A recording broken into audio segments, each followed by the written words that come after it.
আজ আমি একটা ঘটনার কথা আপনাদেরকে জানাচ্ছি।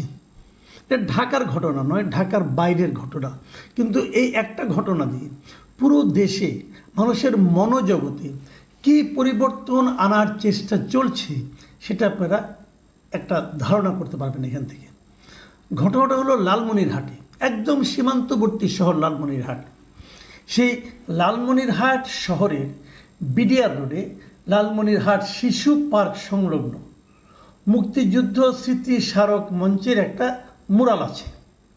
মুরাল মানে আপনারা জানেন, ওই যে দেয়ালের মধ্যে বিভিন্ন রকম জিনিস দিয়ে, চীনামাটির বিভিন্ন রকম জিনিস দিয়ে একটা ছবি, একটা চিত্র, একটা ঘটনা প্রবাহ যে চিত্রের মাধ্যমে ফুটে ওঠে সেগুলোকে মুরাল বলা হয়। এই ধরনের একটা মুরাল সেখানে আছে। সেই মুরালে কি কি ফুটিয়ে তোলা হয়েছে? সেখানে ফুটিয়ে তোলা হয়েছে 52 ভাষা আন্দোলনের প্রেক্ষাপট, ঐতিহাসিক 7 মার্চের ভাষণ, স্বাধীনতার যুদ্ধ, মুজিবনগর সরকার গঠন, স্বাধীন ভূখণ্ডে নব রবির উদয়, নতুন সূর্যের উদয় হচ্ছে, 71-এর গণহত্যা, বিজয়ে উচ্ছ্বসিত বীর মুক্তিযোদ্ধা, 7 জন বীর শ্রেষ্ঠ, পাকিস্তানি বাহিনীর আত্মসমর্পণ, জাতীয় পতাকা হাতে উল্লেসিত জনতা। এই ছবিগুলো সেখানে নানাভাবে ঘটনা পর্যায়ক্রমে সাজিয়ে রাখা হয়েছে, মানে এমনভাবে ছবিগুলো দিয়ে, যার মাধ্যমে একদম আমাদের ভাষা আন্দোলন থেকে শুরু করে, মানে আমাদের এই যে স্বাধিকারের লড়াই, সেই লড়াইয়ের পুরোটা সেখানে বর্ণনা করা হয়েছে। এরকম একটা অসাধারণ চিত্রকে আপনি কি ক্ষুদ্র রাজনৈতিক চিন্তা দ্বারা ব্যাখ্যা করতে চাইবেন? এখানে কি কোনো ক্ষুদ্র সংকীর্ণ রাজনৈতিক চিন্তাধারা প্রকাশ ঘটেছে?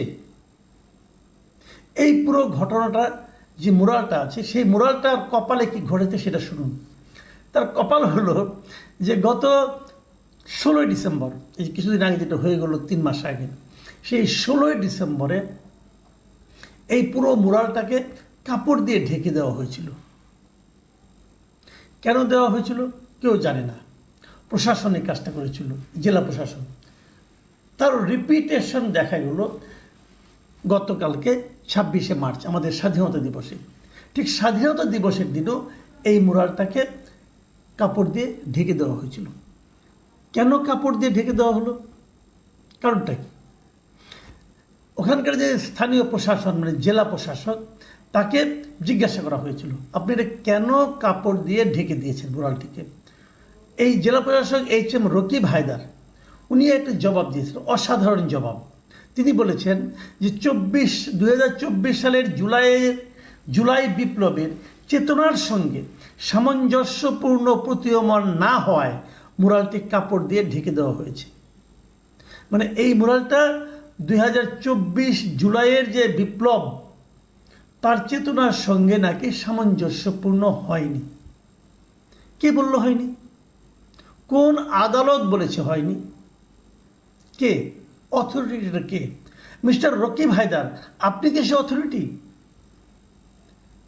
এই জ্ঞান আপনি কোথায় প্রাপ্ত হয়েছেন? আপনাকে কে বলেছে যে এটা বিপ্লবের চেতনার সঙ্গে সাংঘর্ষিক? কে বলেছে আপনাকে? আপনি কি ঘুমে ঘুমে স্বপ্নে এই সিদ্ধান্তে উপনীত হয়েছেন যে কাল রাতে আমি একটা স্বপ্ন দেখলাম, স্বপ্নে পাওয়া তাবিজের মতো আমি বুঝতে পারলাম যে এটা জুলাইয়ের চেতনার সঙ্গে সাংঘর্ষিক হয়ে গেল? আপনাকে এই অথরিটি কে দিল? আমি বুঝতে পারি না যে বিভিন্ন জেলা প্রশাসক যারা হয়, তারা কিন্তু সরকারের অ্যাম্বাসেডর বিভিন্ন জেলা শহরে। তাদের বিভিন্ন কর্মকাণ্ড সরকারেরই চিন্তার প্রতিফলন ঘটিয়ে থাকে। এই লোক কোন বিবেচনায় একটা জেলা প্রশাসক হলো, এটা আমি বুঝতে পারি না। যে মুক্তিযুদ্ধকে, আমাদের ভাষা আন্দোলনকে, আমাদের স্বাধীনতা যুদ্ধের যে বিজয় গাথা, সে বিজয় গাথাকে, 7 জন বীর শ্রেষ্ঠকে, মুক্তিযুদ্ধের বিজয়ের উল্লাসকে 24-এর গণ অভ্যুত্থানের সঙ্গে সাংঘর্ষিক মনে করে, সে কে এবং সে কোন বিবেচনায় এখনো প্রশাসনের একটা গুরুত্বপূর্ণ পদে থাকতে পারে? আমি এই প্রশ্নটা খোদ ডক্টর ইউনূস সরকারকে করতে চাই। ডক্টর ইউনূস এর জবাব দেবেন নিশ্চয়ই। কি হচ্ছেটা কি দেশে? আমি বুঝতে চাই দেশে হচ্ছেটা কি। আমরা কাদের কবলে পড়েছি, কাদের খপ্পরে পড়েছি? আমি আরেকটু বলি, আমি আরেকটা পত্রিকা, আমি এতক্ষণ যে জিনিসটা পড়লাম ওনার বক্তব্যটা, সেটা আমি পড়েছি প্রথম আলো পত্রিকা।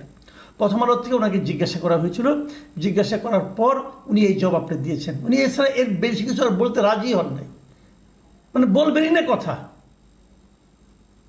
কি এমন মহান ব্যক্তি হয়ে গেছেন উনি আর কোনো ব্যাখ্যা দিতে রাজি নন, উনি কোনো সিদ্ধান্ত দেন। আমি আরেকটা পত্রিকার কথা বলি, সেটা হলো ওখানকার স্থানীয় একটা পত্রিকা, যে পত্রিকায় কি বলা হয়েছে, উত্তর বাংলা পত্রিকার নাম।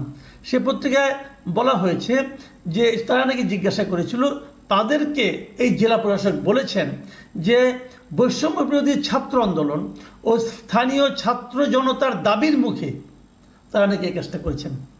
প্রথমত, বৈষম্য বিরোধী ছাত্র আন্দোলন বলতে কোনো সংগঠনের অস্তিত্ব এখন আর নেই, সেটা বিলুপ্ত হয়ে গেছে। উনি জানেন না এটা? বানায় বানায় কথা বলে এরকমই হয়। বৈষম্য বিরোধী ছাত্র আন্দোলন নামে কোনো সংগঠনই নাই এখন আর, বাংলাদেশে এক্সিস্ট করে না।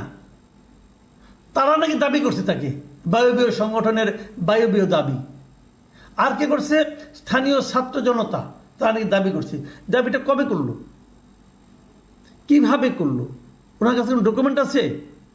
স্থানীয় অনেকে এই পত্রিকার পক্ষ থেকে জিজ্ঞাসা করা হয়েছে, তারা বলেছে যে স্থানীয় সূত্রে জানা গেছে, আমি পত্রিকাটা পড়ে শোনাচ্ছি আপনাদের। স্থানীয় সূত্রে জানা গেছে স্বাধীনতা দিবসের আগে বৈষম্য বিরোধী ছাত্র আন্দোলন বা স্থানীয় ছাত্র জনতার কাছ থেকে এ সংক্রান্ত কোনো দাবি সম্বলিত বিক্ষোভ বা মিছিল দেখা যায়নি, কেউ বলতে পারেনি। তাছাড়া এই মুহূর্তে সেখানে কোনো সংস্কার কাজও চলছে না বলে স্থানীয়রা দাবি করে। মানে ওই যে মুরালটা, তার আশেপাশে কোনো ধরনের সংস্কার কাজ যদি চলে সেক্ষেত্রে হয়তো ঢেকে দেওয়া যেতে পারে, তাও চলছে না। তাহলে এই ডিসি সাহেবকে কীভাবে উনি কি স্বপ্নে ওনাদেরকে দেখেছিলেন? ওনার স্বপ্নে বৈষম্যবিরোধী ছাত্র আন্দোলন আসছিল। এই অজুহাতে, এইরকম একটা খোরা অজুহাতে তিনি এই কাজটা করেছেন। এবং আমি মনে করি উনি আমাদের মুক্তিযুদ্ধের চেতনা বিরোধী এবং আমাদের প্রয়োজনে আমি মনে করি রাষ্ট্রবিরোধী একটা কাজ করেছেন। আমি মনে করি রাষ্ট্রের অস্তিত্ব যে চেতনার উপর নির্ভরশীল, উনি সেটাকে অপমানিত করেছেন, পদদলিত করেছেন। এটা নিয়ে স্থানীয় লোকের মধ্যে নানা ধরনের প্রতিক্রিয়া দেখা গেছে। সেই প্রতিক্রিয়াগুলো আমি আর নতুন করে বলতে চাই না। অনেকে বলেছেন, কেউ বলেছেন, একজন লোক তো উনি তো খুবই গুরুত্বপূর্ণ কথা বলেছেন, যেমন উনি লালমনিরহাট সম্মিলিত সাংস্কৃতিক ফোরামের সাধারণ সম্পাদক সুফি মোহাম্মদ, উনি একটা ফেসবুক লিখেছেন, এটার উপর স্ট্যাটাস লিখেছেন, এবং সেখানে উনি লিখেছেন লালমনিরহাট শিশু পার্ক সংলগ্ন মুক্তিযুদ্ধের স্মৃতি স্মারক মঞ্চে স্থাপিত মুরাল স্মৃতি স্মারকটি যদি চলমান সময়ের জন্য অনুপযুক্ত হয়, প্লিজ কর্তৃপক্ষ মুরালটি ধ্বংস করে দিন। তবু সারা বছর সবার জন্য উন্মুক্ত রেখে বিশেষ বিশেষ দিনে কাপড় দিয়ে ঢেকে সার্কাস করবেন না। কাকে বলেছেন? এই সার্কাসটা কে করলো? এই প্রশ্নের জবাব কে দিবে? দেশ কি পেছন দিকে হাঁটছে? আমাদের মুক্তিযুদ্ধ, আমাদের ভাষা আন্দোলন কি ভুল ছিল?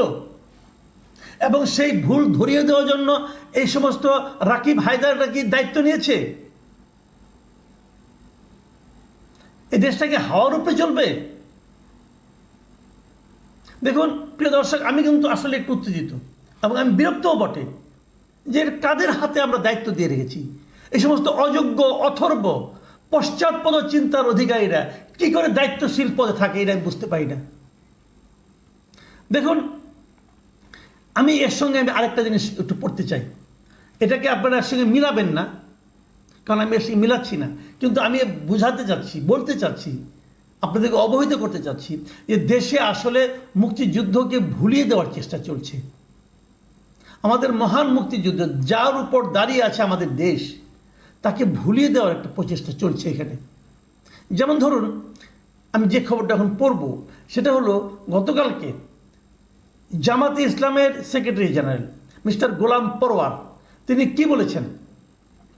উনি স্বাধীনতা দিবস উপলক্ষে জামাতে ইসলামের ঢাকা মহানগরী দক্ষিণের উদ্যোগে আয়োজিত একটা আলোচনা সভায় তিনি বলেছেন, যারা মুক্তিযুদ্ধ, আমি ওরা কোট আনকোট পড়ে শোনাচ্ছি, যারা মুক্তিযুদ্ধ করেছেন, এর চেতনার ফেরি করে বেড়াচ্ছেন, তাদেরকে বলবো, মানে দুই ধরনের লোককে বলবেন উনি।